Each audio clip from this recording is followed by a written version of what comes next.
நண்பர்கள் அனைவருக்கும் வணக்கம். இன்னைக்கு நம்ம அந்த வீடியோல ரேஷன் அட்டை வைத்திருப்பவர்களுக்கு மிக முக்கியமான சூப்பரான அறிவிப்பு ஒன்று வெளியாகி இருக்கு. ஸோ அதை பத்தி தான் இப்ப நம்ம பார்க்க போறோம்.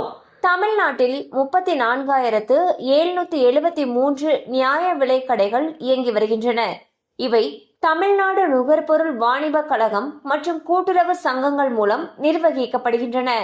இந்த கடைகள் மாநிலம் முழுவதும் அனைத்து தகுதியான அட்டைதாரர்களுக்கும் அரிசி, கோதுமை, சர்க்கரை, துவரம்பருப்பு, பாமாயில், மண்ணெண்ணெய் போன்ற பொருட்களை வழங்குகிறது. பொது விநியோக திட்டத்தின் மூலமாக மக்களுக்கு அத்தியாவசிய பொருட்களை மலிவு விலையில், குறிப்பாக ஏழை மக்களுக்கு இலவசமாக வழங்கி உணவு பாதுகாப்பை உறுதி செய்கிறது.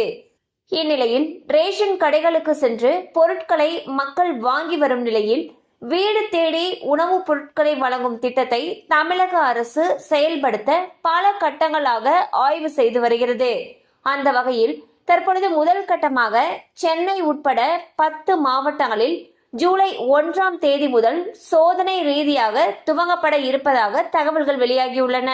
ஸோ பாத்தீங்கன்னா வயது அதிகமாக இருக்கக்கூடிய, அதாவது 70 வயதுக்கு மேற்பட்டவர்கள், ஆதரவு இல்லாதவர்கள்லாம் இருப்பாங்க இல்லையா, ஸோ அவங்களுக்கெல்லாம் வீடுகளுக்கே சென்று ரேஷன் பொருட்களை வழங்குறதுக்கு இருக்காங்க. இந்த திட்டமானது ஜூலை 1ஆம் தேதி தொடங்குறதுக்கு இருக்கிறதாக தகவல்கள் வெளியாகியுள்ளன. முதல் கட்டமாக இது சோதனை அடிப்படையில தான் தொடங்குறதுக்கு இருக்கு.